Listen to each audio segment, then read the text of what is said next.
கிறிஸ்துவுக்குள் பிரியமானவர்களே, இயேசு கிறிஸ்துவின் நாமத்தினாலே இந்த நாளில் கூட உங்களை நான் வாழ்த்தி ஆசீர்வதிக்கிறேன். இன்றைக்கும் எசேக்கியேல் 38 அதிகாரம் 7வது வசனம், ஆயத்தப்பட்டு ஆயத்தமாய் இருங்கள் என்று சொல்லி உங்களோடு கூட ஆவியானவர் இதை பகிர்ந்து கொள்ள சொல்கிறார். பாருங்கள், நீயும் உன்னை சுற்றி குடியிருக்கிற உன் கூட்டத்தார் யாவரும் ஆயத்தமாயிருந்து அவர்களுக்கு காவலாய் இருந்து, பாருங்கள், நீ ஆயத்தப்பட்டு உன்னுடனே கூடின உன் எல்லா கூட்டத்தையும் ஆயத்தப்படுத்து, நீ அவர்களுக்கு காவலாளனாய் இரு என்று சொல்லுகிறார். இன்றைக்கு பரிசுத்த ஆவியானவரை பெற்றுக்கொண்டேன் அருமையான தேவ ஜனங்களே, இந்த இடத்தில் எசேக்கியேல் தீர்க்கதரிசி மூலம் கர்த்தர் எருசலேம் ஜனங்களை பார்த்துதான் சொல்லுகிறார். எருசலேம் பட்டணத்தை குறித்து சொல்லப்பட்டிருக்கிறது. இங்கே கோகுவின் மக்களிடம் தேவன் தங்களுடன் இருப்புகளிடம் தயாராகுங்கள், பாதுகாப்பாகவும் இருக்கும்படி கூறியதாக எசேக்கியேல் இந்த இடத்தில் பதிவு செய்துள்ளார். அவர்கள் தேவன் கட்டளைப்படி இஸ்ரவேலை தாக்க தயாராக வந்தனர். பாருங்கள், இந்த நாட்களிலும் தேவனே அவர்களை ஆயத்தப்படுத்தியிருக்கிறார். இஸ்ரவேல் தேசத்துக்கு விரோதமாக ஏன் ஆயத்தப்படுத்தினார்? அவர்கள் செய்கிற பாவம், அக்கிரமம்.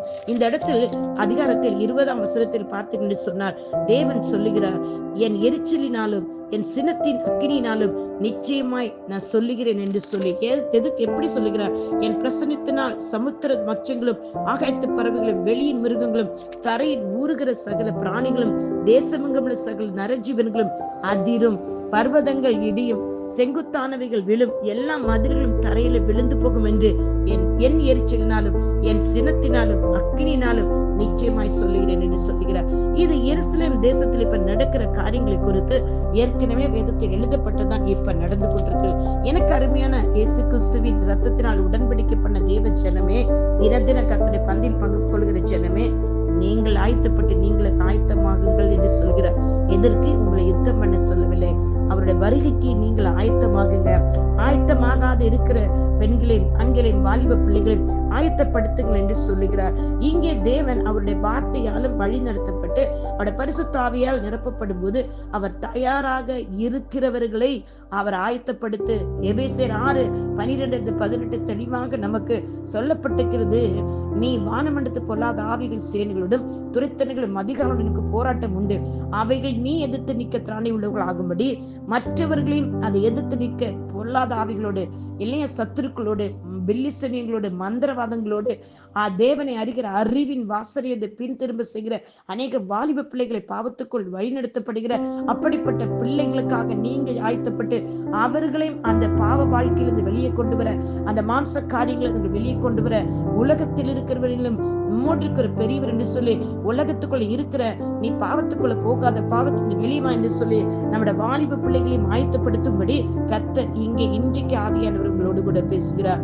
உங்களுடைய ஆவி ஆத்துமா சரீரங்களை நீங்கள் மீட்டுக் கொள்ளும்படியாக, பரிசுத்தமா வைத்துக் கொள்ளும்படியாக இன்றைக்கு இந்த வார்த்தை உங்களுக்காக சொல்லப்படுகிறது. காப்பாற்ற தேவன் விரும்புகிற ஒவ்வொரு தனிப்பட்ட நபரையும் அவர் பரலோகத்துக்கு அழைத்து விரும்புகிறார். நீங்க இன்றைக்கு பரிசுத்த ஆவியானவரை பெற்றுக் கொண்டவர்கள், நீங்கள் ஜெபிக்க தொடங்குவீர்கள் என்று சொன்னால் நிச்சயமாக அவருடைய வார்த்தையின்படி, இந்த அவருடைய வல்லமையின்படி நீங்களும் ஆயத்தப்பட்டு மற்றவர்களும் ஆயத்தப்படுத்துவீர்கள். எனக்கு அருமையான தேவ ஜனமே, வருகை அது சீக்கிரமா இருக்கிறது. நீங்கள் ஆண்டவராக இயேசு கிறிஸ்துவை அறிந்து கொண்டவர்களாக இருந்தால் உங்கள் வாழ்க்கையில அவர் மூலம் அநேக நன்மைகளையும் ஆசீர்வாதம் பெற்றிருப்பீர்கள் என்று சொன்னார். மற்றவர்களையும் அந்த ஆசீர்வாதத்தை காணும்படி அவருடைய வார்த்தையை சுவிசேஷமா அறிவிங்கள். அதுதான் வார்த்தை செல்லும் பொழுது அவர்கள் கட்டுகள் அவிழ்க்கப்பட்டு அவர்களும் விழிப்போடு இருப்பார்கள். ஆவியானவர் நிச்சயமாக இன்றைக்கு உங்களுக்கு உதவி செய்வார். நீங்களும் ஆயத்தப்பட்டு மற்றவர்களையும் ஆயத்தப்படுத்துங்கள். ஒரு சாமக்காரியாக, ஒரு யுத்த வீரனாக சர்வாயுத வர்க்கத்தை அணிந்து கொண்டு இன்றைக்கு நிற்பீர்கள் என்று சொன்னார். நிச்சயமாக அவருடைய வருகைக்கு அநேக ஜனங்களை ஆயத்தப்படுத்த முடியும். கர்த்தர் இந்த வார்த்தை மூலம் இது உங்களை தொடப்பட்டு நீ ஆயத்தப்பட்டு மற்றவர்கள் ஆயத்தமாக்கு. ஏனென்றால் நீ பலவீனமா இருந்தால் மற்றவர்கள் ஆயத்தப்படுத்த முடியாது, இல்லையா? நீ முடிதலை நீ ஸ்திரப்பட்ட பிறகு உன் சகோதரனை ஸ்திரப்படுத்த வேத வசனங்கள் சொல்லப்படுகிறது. அருமையான தெய்வ ஜனமே, இந்த வார்த்தை இன்னைக்கு உங்களுக்கு தான் வந்திருக்கிற. ஆயத்தப்படுங்கள், உங்களுக்கு கூட இருக்கிறவர்களை ஆயத்தப்படுத்துங்கள். கர்த்தர் பெரிய காரியங்களை உங்கள் மத்தியில் உங்களை கொண்டு மற்றவர்கள் கொண்டு செய்வார்களாக. உங்களை இயேசுவின் நாமத்தில் இந்த நாட்களில் ஆசீர்வதிக்கிறேன்.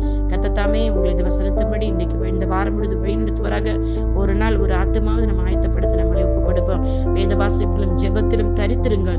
நிச்சயமாக கர்த்தர் உங்களுக்கு வரவிருக்க போர்லேருந்து உங்களை விடுவிப்பார். உங்களுக்கு சத்துருவின் மூலம் வருகிற எல்லா போராட்டத்திலும் விடுவிப்பார்.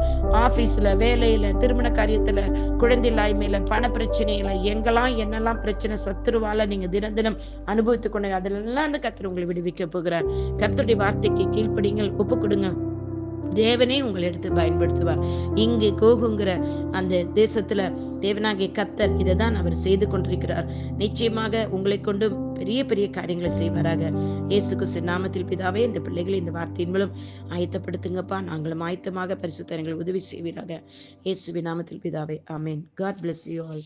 உங்களுடைய சகோதரி வாஞ்ச ஷீலா ரசாரியோ. ஆமேன், ஆமேன், ஆமேன்.